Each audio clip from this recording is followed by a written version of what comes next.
8 सितंबर 2024 रविवार का दिन आप सबों का स्वागत। मार्केट अपडेट के इस वीडियो में हम लोग बात करते हैं मार्केट से रिलेटेड डेटा पॉइंट।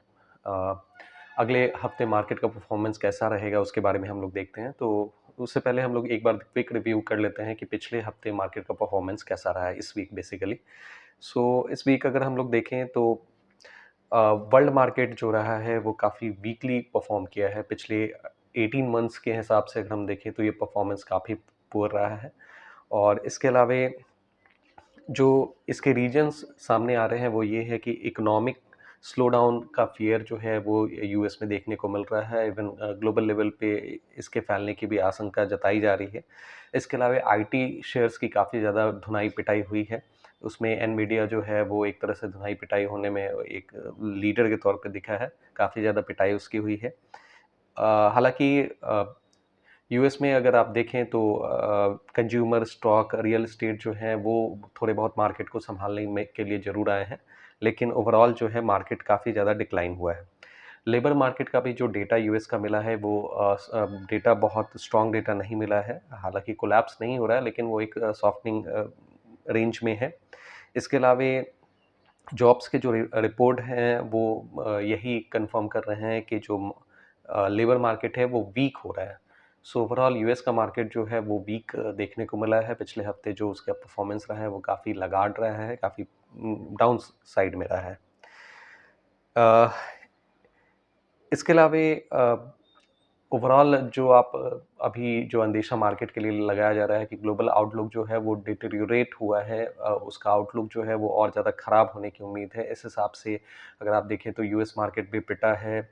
इसके अलावा एशियन मार्केट में की भी धुनाई पिटाई हुई है। इंडियन मार्केट भी काफ़ी नीचे की तरफ में आया है। इंडियन मार्केट की अगर हम बात करें तो निफ्टी 50 जो है 25,000 के लेवल को तोड़ दिया है और 24,852 के लेवल पे जाके बंद हुआ है। मार्केट में अंडर परफॉर्मेंस जारी है। हालांकि इंडियन मार्केट के लिए जो सिचुएशन है वो ये है कि वैल्यूएशंस कंसर्न यहाँ पे हैं। Indian market already overbought zone में चल रहा है। अगर आप देखें तो इंडिया मार्केट में ऑलरेडी अगर आप देखेंगे तो बहुत सारे स्टॉक्स जो हैं बहुत हायर लेवल पे जा चुके हैं। वैल्यूएशंस वाइज जो हैं वो काफ़ी ऊंचे लेवल पे अभी ट्रेड कर रहे हैं। काफ़ी ज़्यादा पिटने के बाद भी इनका वैल्यूएशंस बहुत कम हुआ है ऐसा नहीं है। बहुत सारे स्टॉक्स जो हैं वो अभी भी वैल्यूएशंस वाइज काफ़ी महंगे प्रतीत होते हैं। अ, अगर हम पिछले एक साल का डेटा लें तो निफ्टी 500 के हिसाब से अगर आप देखेंगे तो 76 स्टॉक्स ऐसे रहे हैं जो 100% से लेकर 350% तक रिटर्न हमें दिए हैं। अगर आप गणेश चतुर्थी को एक टाइमलाइन माने तो पिछले गणेश चतुर्थी से लेके अभी जो गणेश चतुर्थी कल था उसको अगर आप देखेंगे तो लगभग 76 स्टॉक्स निफ्टी 50 में इस तरह के आपको मिलेंगे जिन्होंने 100 मोर देन 100% रिटर्न दिया है। 100% से 350% तक का रिटर्न दिया है। आप समझ सकते हैं कि मार्केट में एक तरफा तेज़ी आपको देखने को मिला है। मार्केट में जो है अगर आपके पिक्स जो हैं स्ट्रांग रहे हैं और अगर आप उन स्टॉक्स को लेके बैठे हैं इन्वेस्टमेंट मोड में लंबे समय तक होल्ड किए हैं तो डेफिनेटली उन्होंने काफ़ी अच्छा रिटर्न दिया होगा। बशर्ते कि आपने जो स्टॉक्स पिक किया है वो अच्छे क्वालिटी के स्टॉक्स हैं रहे हों। पिछले हफ्ते अगर हम एफपीआईज़ के लेवल पे देखें तो एफपीआईज़ का कम बैक हुआ है। 10,000 लगभग 11,000 करोड़ का उन्होंने इन्वेस्टमेंट किया है। एफपीआई जो है फॉरेन पोर्टफोलियो इन्वेस्टर्स जो हैं वो लॉन्ग टर्म के हिसाब से इंडियन मार्केट में प्रवेश करते हैं, जबकि एफआईआईज़ जो होते हैं वो काफ़ी शॉर्ट टर्म के लिए इंडियन मार्केट में आते हैं। एफआईआईज़ जो पैसा लगाते हैं उसको हम लोग हॉट मनी के नाम से जानते हैं क्योंकि वो बहुत शॉर्ट ड्यूरेशन के लिए आता है मार्केट में और किसी भी समय बाहर निकलने के लिए तैयार रहता है। एफआईआईज़ के हिसाब से अगर हम डेटा देखें तो लगभग 2500 करोड़ की अगर वीकली लेवल पे देखें वीक के लेवल पे तो लगभग 2500 करोड़ की नेट बाइंग आप कह सकते हैं कि की है इन्होंने।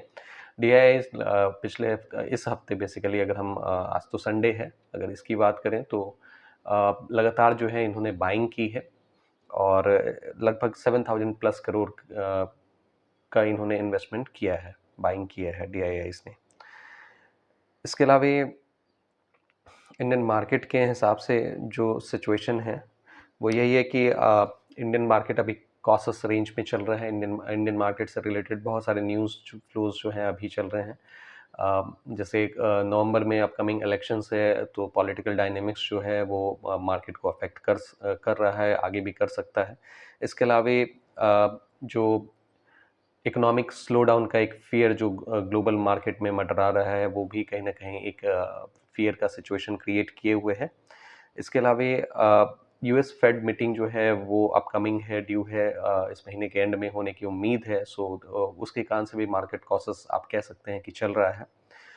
उसके अलावा हमारा market already over valued zone में चल रहा है, तो ये भी एक कंसर्न है। सो ये सारे जो फैक्टर्स हैं मार्केट को कहीं न कहीं मार्केट में फ़ियर का माहौल अभी दिए हुए हैं, और मार्केट जो है पिछले कुछ सेशन से लगातार जो है वो नीचे की तरफ में इंडियन मार्केट जो है वो हमें देखने को मिला है।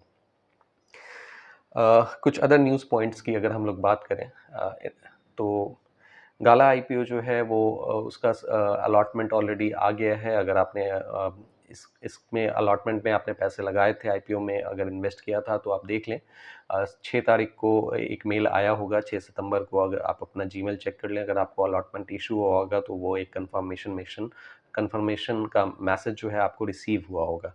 अगर आपको अलॉटमेंट नहीं भी मिला होगा तो वो भी वहाँ पे लिखा हुआ है कि आपको अलॉटमेंट मिला या नहीं मिला। सो 6 तारीख का एक मेल है, आप सर्च कर सकते हैं गाला आईपीओ के नाम से।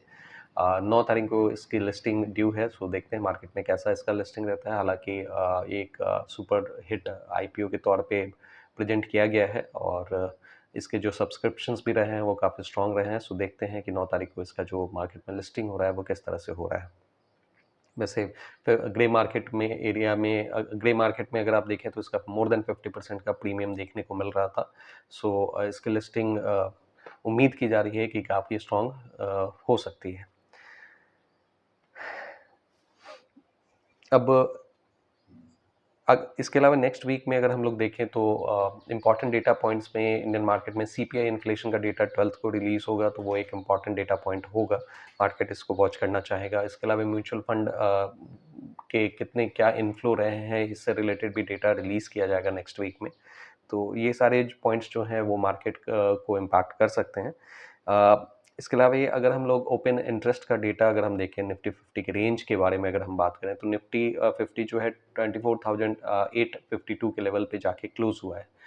ये जो है ये 20 डे SMA का 20 डे जो है सिंपल मूविंग एवरेज का लेवल है, उसी के आसपास में जाके निफ्टी ने सपोर्ट लिया है।